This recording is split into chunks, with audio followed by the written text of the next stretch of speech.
안녕하세요. 앞에서 너무 힘들었어요. INTJ인데 앞에 사람들 앞에서 이런 거 말하고 시간을 보내는 거 잘 못하는데 아무튼 발표해보도록 하겠습니다. 여러분들도 소중한 시간을 내주셔서 온 거기 때문에 발표를 해보겠습니다. 일단 검색어 자동 완성 시스템 설계라는 것을 할 거고요. 구글 검색창에 오토 컴플리트 그리고 타입 어헤드 기능을 구현하는 것을 보여드리겠습니다. 자, 그러면은 여러분들 소중한 시간을 쓰는 건데 어떤 거를 제가 제공을 해드릴 수 있을까? 자, 첫 번째, 쿠버네티스에 대해서 다들 모르시는 거로 간주하겠습니다. 쿠버네티스에 대한 짤막한 이해를 얻어갈 수 있고 시스템 설계는 어떻게 하는지 그리고 트라이 자료 구조가 뭔지 그리고 CQRS 패턴이라는 게 뭔가 이거에 대해서 알아갈 수 있는 시간입니다. 본인 분야가 이쪽이 아니면은 조금 그냥 교양 지식 듣듯이 들어주시면 됩니다. 그래서 뭘 만든 건데? 라고 생각을 하시겠죠? 이걸 만든 겁니다. 이 웹페이지를 만들었는데 간단합니다. F를 치면은 app 하면은 그 다음이 완성이 돼야 되는 거죠. 그렇습니다. 이걸 만들고 여러분들한테 발표를 보여드리는 겁니다. 그럼 이거 뭐 대단한 기능도 아닌데 이걸 왜 발표하냐? 이 기능을 만든 게 중요한 게 아니고 저 기능을 만들고 그리고 실제 요구 사항에 맞춰서 부하 테스트를 줬다는 게 중요한 내용입니다. 그래서 그거에 대해서 방금 사실 웹페이지가 어떻게 작동하는지 다 이해하셨죠? app를 치면은 그거에 맞는 다음 단어를 이제 5개를 추천해주는 그런 시스템을 설계하는 겁니다. 여기서 사실 요거 관련한 내용은 대규모 시스템 설계라고 하는 가상 면접 대규모 시스템 설계인가 아무튼 그 유명한 책이 있습니다.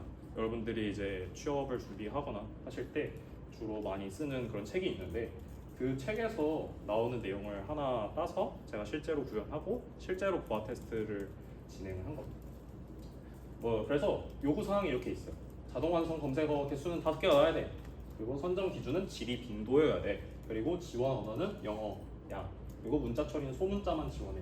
사용자 규모는 DAU라고 해서 데일리 액티브 유저가 1000만 명이야. 라고 하면은 사실 동네 그 구멍가게 만드는 건 쉽죠.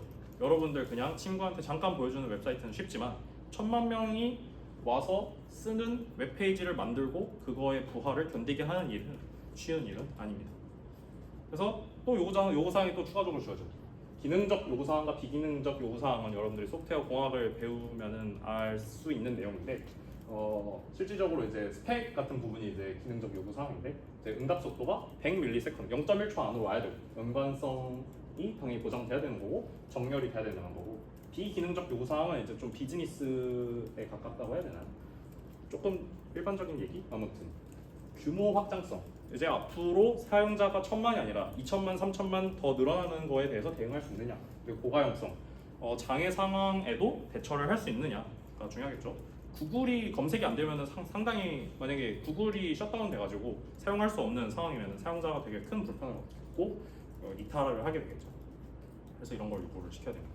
그러면은 여러분들은 이 1000만 명이라는 얘기를 들었을 때 여러분들이 이제 면접자인 거라고 계속 가정을 하시고 앞으로 제 발표를 함께 따라가 주시면 됩니다. 그럼 일단 1000만 명이라는 소리를 들으면 오 할 게 아니고 실제로 내가 1000만 명을 사용자를 받기 위해서 어떤 시스템을 어떻게 설계해야 되는가를 계산을 해야 되는 거예요. 1000만 명이라고 하고 당연히 가정을 하는 거겠죠. 사용자당 1일 검색을 10건 정도 할 것이다 라는 가정이고 검색어당 평균 글자 수는 20바이트다. 그냥 20글자라고 그 아스키 차라고 치고 20글자다. 검색 입력 시마다 API 호출이 발생한다. 이거는 왜 그런지 금방 이해를 할 수가 있는데 당연히 APP 하면은 그 다음에 이제 폴리케이션 이런 거나 이렇게 5개가 뜨겠죠. 근데 다음이 APP 하고 5가 오면은 얘네는 이제 다 버려지고 다시 API 호출을 보내야 되게 합니다. 그래서 입력할 때마다 사용자한테 바로 응답이 와야 되는 거예요. 그러지 않으면 왜 이거 추천이 이렇게 느려? 라고 해서 사용자가 당연히 그거에 대해서 큰 불만을 갖게 되겠죠. 그렇기 때문에 당연히 검리 입력 시마다 API 호출이 발생해야 되고 계산해 본 결과 이거는 이제 여러분들이 면접관한테 그런 얘기를 들었을 때 면접자로서 머릿속으로 짱구를 열심히 굴려가면서 초당 허리가 24,000을 견뎌야 되는 시스템을 설계해야 되는구나. 신규 데이터는 대강 0.4GB 정도 들어오는 거고 전체 로그는 1일 1.5TB가 쌓이는구나 라고 머릿속으로 생각을 해야 됩니다. 넘어가서 초기 설계를 한번 해보죠. 이건 누구나 할 수 있는 설계입니다. 여러분들이 그 CS를 배웠다고 하면은 누구나 할 수 있는 설계여서 금방 이해하실 수 있을 겁니다. 그래서 사용자 입력 질의를 당연히 실시간 수집을 해야 됩니다. 그 이유는 사람들이 어떤 검색어를 많이 검색하는지 알아야 되기 때문에 그거에 대해서 카운트를 계속 하는 거죠. 그래서 당연히 질의를 어딘가에 모아둬야 되는 거고, 추가적으로 모아두는 것과 상관없이 추가적으로 이제 빈도를 이제 계산을 해야 됩니다. 그래서 이제 질의 서비스 같은 경우에는 이런 식으로 할 수 있겠죠. 앞에서 말한 것처럼 이거는 뭔지 아시나요? 라이크 이거는 이제 정규식이라고 해서 앞에 뭐 이런 문자가 오면은 검색해. 그래서 이제 APP가 오면은 그 다음 뒤에 오는 애들을 찾아줘라고 해서 하는 거고, 오더바이는 그 정렬하는 거고요. 그리고 이제 리미트 거는 거는 이제 최대 5개만 보여줘라고 하는 겁니다.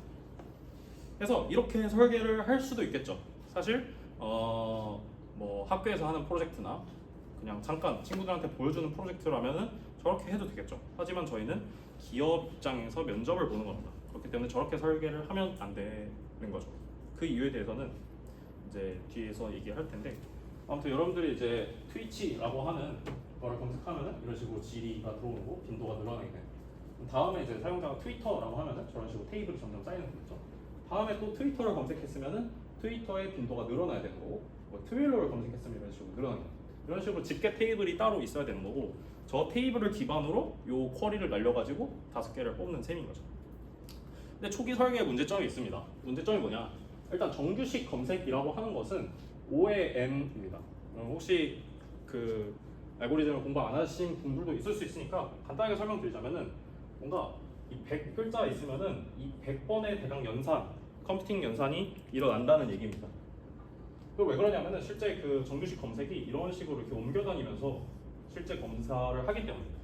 그 다음에 정렬은 아무리 빨라봤자 nlogn이라는 게 증명이 된 거고요. 그래서 저거를 이제 뭐 복잡도를 계산하는 거는 뭐 설명하기 너무 힘드니까 전체 복잡도는 그래서 nlogn입니다. 근데 nlogn은 QPS 24000 지원에는 되게 부적합한 그런 시간 복잡도예요. 물론 나쁘진 않지만 매번 이제 그 데이터들을 다 정렬해야 되는 거죠. 근데 단어라는 거의 개수가 얼마나 많겠습니까? 막 100만, 1000만 이렇게 나오겠죠. 근데 그렇다 보니까 좀 이제 부적합한 거고, 더 나은 자료 구조를 사용을 해야 된다라는 겁니다. 그래서 나온 솔루션은 트라이 자료 구조라는 건데, 이제 트라이의 특징은 문자열 저장에 특화된 트리 구조, 뭐 루트 노드는 뭐 비문자열도 있고 이게 돼 있는데 복잡해요. 복잡하고 이제 그림을 보면 금방 이해가 될 겁니다. 근데 핵심 아이디어는 각 노드의 빈도수 저장하고 저터 기반 빠른 검색이라고 돼 있는데, 이걸 보시면 이해가 빠릅니다. 앞에서 말했던 이런 APP 이런 식으로 이제 모모로 시작하는 단어라고 했잖아요. 이거를 트리를 다 하나하나 하는 겁니다. A부터 Z까지 총 있는 글자가 몇 개죠? 52개인가? 20 몇 개인가? 아무튼 그냥 이따가 칩시다. 그러면 그것만큼 뻗어 내려가는 겁니다. 그래서 뭐 A, B, C, D, E, F 이렇게 있겠죠? 거기 맞다. 그 가장 상위 노드에 있는 거고, 그 다음 애들은 또 이런 식으로 또 밑으로 다시 열리는 겁니다. 그래서 이런 식으로 구성을 해서 T로 시작하는 거면은 그 다음에 저희가 봐야 될 데이터에서는 W로 시작하는 데이터는 아예 탐색할 필요가 없겠죠. 네, 시간적 낭비니까요. T로 시작하는 애 중에 만약에 T5로 시작하는 애들이면은 분기가 여기로 가서 여기에서만 검색을 또 하면 됩니다. 그래서 이런 식으로 시간 복잡도를 확실히 빨리 계산할 수 있는 그런 자료 구조가 트리가 아니고 트라이 구조구나 라고 하시면 되는데, 이걸 그대로 서비스에 쓸 수 있냐? 그렇지 않습니다. 최적화를 해야 돼요. 트라이 최적화 방안 같은 경우에 또 근데 문제가 하위 트리를 전체 탐색을 해야 된다. 플러스 정렬이 필요하다는 겁니다. 그럼 5개를 골라야 되는데, 이 5개를 만약에 T만 쳤으면은 여기에서 대강 나온 단어 4개만 찾아봅시다. 요거를 그럼 다 찾아야 되는 거예요. T만 쳤을 때 탐색을. 그럼 이렇게 내려가야 되는 거고요. 그 끝에 리프 노드까지 가야 되는 거고, TRU 여기까지 가야 되는 거고, 또 TR 하고 TRU는 갔으니까 TRY 했더니 여기 카운트가 있네. T5 한 다음에 14 했어요. 그 다음에 얘네끼리 또 정렬을 때려야 되네. 그러면 또 nlogn 결국 시간 복잡도가 붙어버려서 실제 서비스에서는 사용할 수가 없는 겁니다. 그래서 해결책은 적도 길이를 제한하고 노드별 인기 검색어를 캐시합니다. 그래서 구글에서도 실제 적두어 길이를 제한을 하거든요. 어느 정도 되면은 검색이 아예 안 됩니다. 그리고 가끔 여러분들 뭐 도서관 검색이나 뭐 하다 보면 한 글자만 하면은 2글자 이상 입력해 주세요라고 하는 경우가 있는데, 그것도 이런 트라이 자료 구조를 내부적으로 쓰고 있어서 그렇게 되면은 너무 그 가능성이 많아지죠. 그렇기 때문에 전체 탐색을 해야 되기 때문에 그렇게 하지 않고 2글자 이상 써야 된다, 이런 여러 가지 규칙들을 해놓는 겁니다. 그리고 추가적으로 해결책은 이제 노드별 인기 검색어를 캐시를 해놔서 미리미리 상위 노드에다가 저장을 해놓은 겁니다. 하위 리프까지 가지 않게 하는 거예요. 그래서 이런 식으로 하면은 좀 그 빨리 되지 않을까? 예를 들어 B만 가더라도 B에서 나올 애들을 미리 뽑아 두는 거예요. 이런 식으로 자료 구조를 미리 만들어 놓으면은 시간 복잡도를 많이 계산할 수 있지 않을까, 이런 식으로 하는 거죠. B2 같은 경우는 얘네 5개, B라고 하면은 얘네 뭐 2개, 뭐 BS 하면은 이렇게, 이런 식으로 미리미리 위에서 캐시를 해놓는 거죠. 이거는 뭐 넘어가겠습니다. 이것도 실제로는 이렇게 돼 있는 거를 이제 이렇게 바꾸는 과정인 거예요. 그래서 저런 식으로 하면 되겠구나. 그건 이제 앞에까지 얘기한 거는 자료 구조에 대한 내용이었고, 추가적으로 이거는 완전 일부분인 자료 구조로 저 데이터를 빨리 줘야 하고 싶다까지는 이해를 했어요. 근데 그것만 있다고 사실 모든 서비스가 만들어지는 건 아니잖아요. 그러면은 여기에 이런 수많은 이 각각의 기능들이 다 구현이 되어야 실제로 사용자한테는 간단한 자동 검색어 자동 완성이지만 실제로 서비스 정황에서 저 6개의 컴포넌트들이 필요하다 이겁니다. 실제로 저 로그를 계속 분석을 해야겠죠? 사용자들이 로그가 있어야겠죠. 일단 사용자들이 계속 입력을 할 거 아니에요. 뭐 오늘 뭐 밥 아니면 뭐 점심, 뭐 된장찌개 이런 거 검색하겠죠? 그럼 그거를 하나하나 로그를 카운트할 겁니다. 그거를 이제 쌓아두는 뭐 S3나 어딘가에 저장을 해야 되겠죠? 그걸 어딘가에서 또 취합을 해야겠죠. 그거를 이제 그냥 단순 데이터를 이제 실제로 이렇게 한 다음에 개수를 세주는 애도 필요하고요. 뭐 작업 서버 같은 경우에는 이제 실제 이제 그 API 요청을 받는 서버를 말을 하는 거고, 이제 트라이 데이터베이스랑 트라이 캐시 이렇게 읽기 쓰기를 지금 구분해놨는데 이건 또 뒤에서 얘기할 겁니다. 이거 지리 서비스, 이거 똑같은 거 같고, 이제 실제 그 트라이 만드는 그 서버를 말하는 서버. 잘 따라오고 계신가요? 너무 제가 속사포처럼 하는 이유는 뒤에 실습도 보여드려서 그렇습니다. 그래서 아키텍처가 대강 이 정도로 나와야 됩니다. 그러니까 이거를 면접장에서 여러분들이 백엔드 엔지니어라면은 이거를 혼자 머릿속으로 그려가면서 대답을 해야 된다는 거죠. 그래서 데이터 흐름은 뭐 그렇습니다. 뭐 수집, 서빙 이거는 사실 뭐 D 입장에서 조금 더 생각할 거긴 한데, 이런 걸 어떻게 잘 서빙할 거고 백필링 어떻게 할 거고 이런 거는 D 입장에서 하는 거고, 그럼 데이터는 이런 식으로 쌓이겠죠. 실제 로그는 이제 요거를 뭐 잘 이제 카운트를 하는 애가 이제 앞에서 말한 로그 취합 서버가 되는 거고, 앞에서 본 건 로그입니다. 그래서 트라이 저장 방식에 또 고민을 해야겠죠. 트라이 저장할 겁니다 라고 했는데 면접관이 그러면은 어떻게 저장하시고 어디서 꺼내 쓰시려고요? 라고 질문을 하겠죠. 그러면은 또 대답을 해야겠죠. 어디다 저장을 할까? 몽고DB도 있을 거고 키갑 저장소인 레디스도 있을 겁니다. 앞에서 이제 몽고DB나 레디스 이렇게 있는데, 저 같은 경우는 레디스로 구현을 했어요. 그래서 요거는 어떻게 보면은 그냥 자료 구조고 실제 데이터를 어떻게 저장할지를 이제 생각을 하는 겁니다.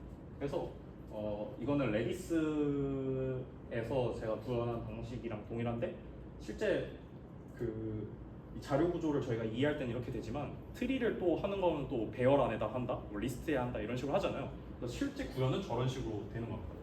그래서 레디스에 저렇게 키밸류 매칭으로 이렇게 하게 되는 거죠. 그래서 이런 느낌으로 오른쪽에 있는 요거대로 이제 레디스에 넣을 거예요. 좋습니다. 혹시 레디스를 모르시는 분들도 계실 수 있을 것 같아서, 레디스는 뭐냐면은 그 데이터베이스는 아니고 어떤 그 메모리를 저장하는 되게 빨리 그냥 메모리입니다. 네, 맞아요. 그냥 메모리예요. 순수한 메모리. 그래서 저희 그냥 예를 들어 파이썬 변수 쓰잖아요. a는 3 하면은 a는 3하고 a 안에 변수 안에 3이라는 게 들어가 있잖아요. 그런 식으로 외부의 저장소지만 메모리에서 갖다 쓰듯이 할 수 있는 게 레디스고, 몽고DB는 실제 데이터베이스를 말하는 거예요. 그러면은 저 같은 경우 저는 왜 레디스를 썼냐라고 하면은, 몽고DB 같은 경우에는 이제 뭔가 데이터를 읽을 때 락이 걸리게 돼요. 뭘 읽기는 사실 락이 안 걸리긴 하는데 데이터를 이제 그건 CQRS라고 점점 뭔가 보이는 것 같은데 아무튼 저는 레디스를 썼습니다. 그 이유는 빠른 메모리 접근을 위해서. 그래서 이런 식으로 이제 레디스에 넣게 돼요. 그래서 지리 서비스 최적화 뭐 이런 거 많이 해야 되는데 이거는 이제 추가적으로 면접관이 더 물어봤을 때 더 물어보는 경우는 많지는 않을 거야. 요 면접은 또 신입한테 물어본 면접이 아니고 경력직한테 시스템 아키텍처링을 질문하는 면접이긴 합니다. 그래서 이거는 최적화는 넘어갈 거고요. 근데 이제 트라이를 갱신해야 되겠죠. 사람들이 많이 검색하는 게 다를 거 아니에요. 예를 들어 최근에 뭐 이슈가 뭐가 있었죠? 캐대헌. 그렇죠. 캐대헌이라고 하는 검색어가 기존 데이터에는 없겠죠. 근데 사람들이 검색하면 검색할수록 캐대헌이라고 하는 검색어 순위가 점점 오를 거 아니에요. 그럼 사람들이 캐라고 검색했을 때 캐로로가 뜨는 것보단 캐대헌이 뜨는 게 더 좋습니다. 근데 그렇게 되려면은 이 사람들이 지금 그 바라보는 그 데이터가 매번 업데이트 돼야 된다는 건데 그거를 어떻게 할 거냐. 만약에 데이터베이스인데 사람들이 지금 매번 지금 요청이 1000만 번 가고 있는 데이터베이스인데 데이터를 바꿀 거냐, 어떻게 바꾸실지 감이 잘 안 오시죠? 그래서 읽기와 쓰기를 하는 저장소를 구분하고, 그리고 그러면 쓰기 트라이는 뭐냐면은 이제 실질적으로 이제 사람들이 실제 그 검색한 거를 집계해서 새로 트라이를 만드는 쪽이 쓰기 트라이고, 그리고 오늘의 집계가 다 끝났으면은 이제 사용자들한테 그걸 이제 선보여야겠죠.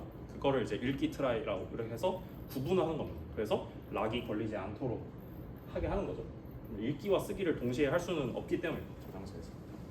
그래서 이런 식으로 이렇게 나누는 걸 CQRS 패턴이라고 하시고, 여러분들이 성능 개선을 할 때 거의 반드시 고려해야 될 패턴 중에 하나예요. 그래서 알아두시면 되겠습니다.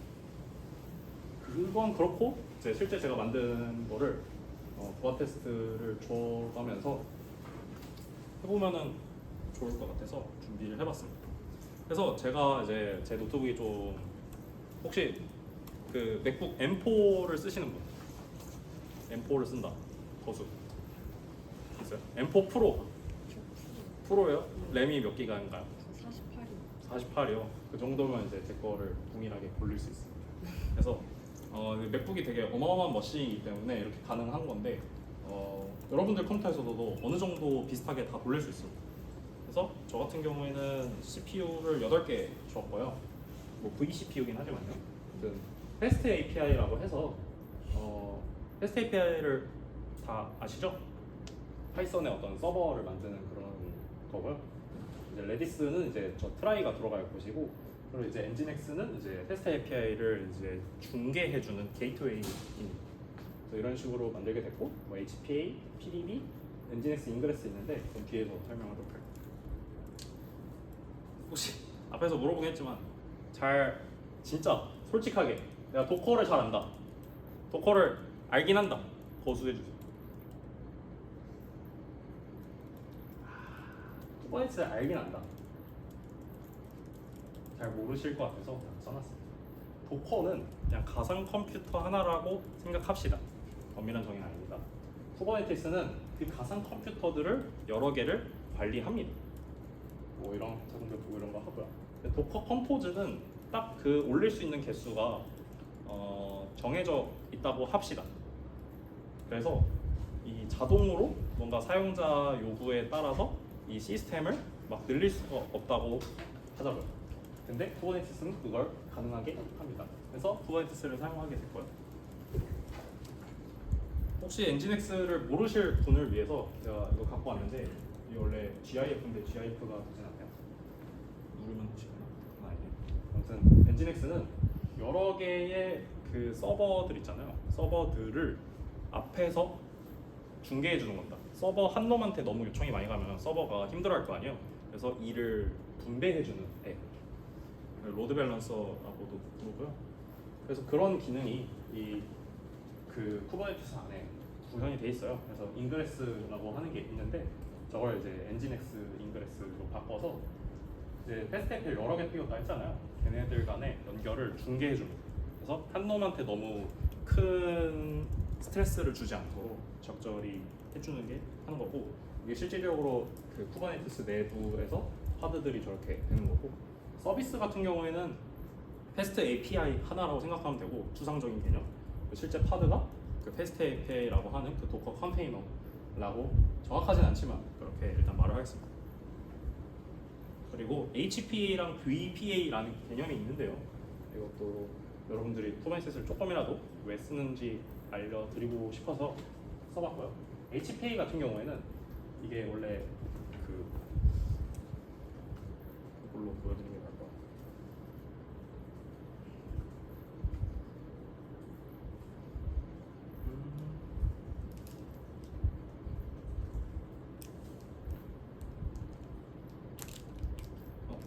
죄송해요. 찾겠어. 이게 원래 이렇게 이쁘게 보여지는 게 있는데 이 파드 개수를 늘립니다. 그래서 여러 개의 파드로 늘려요. 그래서 많이 요청이 들어온다 싶으면 컴퓨터를 하나 더 띄워버려요. 근데 VPA 같은 경우에는 버티컬이라서 이렇게 쌓거든요. 그래서 컴퓨터가 부하가 세게 걸린다 하면은 컴퓨터의 성능을 올립니다. 근데 그런 게 네, 그런 그게 이제 VPA. 저희 자료에 살짝 틀리게 되는데 왼쪽에 HP, 오른쪽에 VPA. 그래서 결과랑 트러블 슈팅 이런 거 있는데 한번 보시죠. 그래서 실제로 이게 작동하는 거고, 이거 뭘로 만들었냐 하면은 패스트 API랑 HTMX라고 하는 걸로 만들었어요. 여러분들도 이런 간단한 거는 다 바이브 코딩으로 만들 수 있고요. 지금 작동을 안 하는 실습을 보여드리도록 하겠습니다. 잘 되네요. 엔드 하면 엔드류, 이 하면 엔드레아스, 엔드레아 하면은 뭐 뒤에 점점 더 나오는 것들 이렇게 띄웠고요. 실제 구현한 거는 뭐 이런 식으로 돼 있습니다. 그래서 뭐 main.py는 그냥 패스트 API에 돼 있는 거고, 뭐 레디스 구성하고, 쿠버네티스는 뒤에 그 장항고 멤버가 해주시겠지만 이런 식으로 인프라를 어떻게 할지 코드로 관리하거든요. 어떻게 이 클러스터들을 관리할지, 그리고 뭐 도커 컴포즈도 만드는 것도 있고 한데 중요하지 않고요. 그래서 조금 중요한 거는요, 제가 모은 데이터는 이게 원본 데이터예요. 이런 식으로 사람들이 많이 그 검색한 그런 데이터를 인터넷에 있더라고요. 그래서 요거를 이제 집계해서 트라이 구조로 넣은 겁니다. 그래서 요거를 모아서 넣는 부분이 셋업 레디스라고 해서 뭐 이런 식으로 트라이를 구성을 했습니다. 그래서 트라이라고 하는 것도 제가 다 구현하는 게 힘들어서 구글에서 만든 저 트라이를 이런 식으로 잘 썼습니다. 그렇게 어렵진 않습니다. 뭐 힙큐 쓰고 아무튼 뭐 저런 식으로 해서 자료 구조로 만들고 그 다음에 이제 레디스에 그대로 밀어 넣었다 하면 돼요. 그래서 그 파이썬 딕셔너리 아시죠? 아니면 해시드맨 그런 걸로 이제 B를 넣으면은 B에 해당하는 그 검색어가 이렇게 쫙 나오는 구조. 그걸 레디스에 넣었고 그걸 패스트 IP를 통해서 쿡 찌르면은 이제 저희가 검색어가 나오는 식인 거예요. 그건 그거고 이제 한번 테스트를 한번 해보죠. 자 이제 메이크라고 하는 거를 자주 쓰는데 이런 식으로 할 수 있고 로커스트라고 하는 거가 있어요. 여러분들 뭐 제이미터 뭐 별의별 거 많아요. 집터 이런 것도 있는데 이런 식으로 파이썬 기반으로 뭔가 도화 테스트를 줄 수 있는 그런 건데 시원하게 만으로 주고 100으로 시작을 해봅시다. 그러면은 이제 초당 100명의 유저를 늘려가면서 이렇게 지금 테스트를 하고 있는 거예요. 그래서 지금 제 컴퓨터에 실제로 이제 부하를 주고 있는 겁니다. 지금 RPS가 벌써 2,500을 찍었거든요. 초당 2,500번의 지금 요청을 제 컴퓨터에 지금 때리고 있는 거예요. 물론 이제 완벽한 환경은 아니죠. 로컬로 돼 있으니까 당연히 뭐 네트워크 레이턴시도 없을 거고 엔진엑스에 일부 캐싱되는 것도 있겠지만 아무튼 여러분들이 실제 그 만든 서버나 어떤 어플리케이션을 실제로 이렇게 부하 테스트를 할 수 있는 거고요. 그리고 실제 보면은 지금 초당 지금 10,000번의 요청을 하고 있는데 P50이 110 정도 나오고 있으면은 나쁘지 않은 거거든요. 10,000번의 요청을 보내고 있는데 물론 이제 점점 쌓이긴 하죠. 여기 지금 보면은 이제 P90이 이제 350 넘어가고 P5 이제 500이니까 0.5초 정도 걸린다는 겁니다. 응답이. 그래서 이런 식으로 부하 테스트를 줘가면서 제 이제 머신의 한계를 실제로 테스트를 해보는 거죠. 여러분들이 가지고 계신 그런. 그리고 뭐 이렇게만 보면 재미가 없잖아요. 그래서 사실 K9S라고 이걸로 이렇게 보면은 되게 재밌어. 그럼 이제 여기서 실제로 이게 로그가 지금 쏟아지고 있는 걸 볼 수 있죠. 그래서 이런 K9S 같은 도구로 이제 CPU가 얼만큼 사용되고 있고 이런 식으로 엔진X 안에 부하가 어떻게 주고 있는지도 이제 확인할 수 있습니다. 이렇게 지금 요청이 엄청나게 많이 오고 있죠. 그래서 그것도 그렇고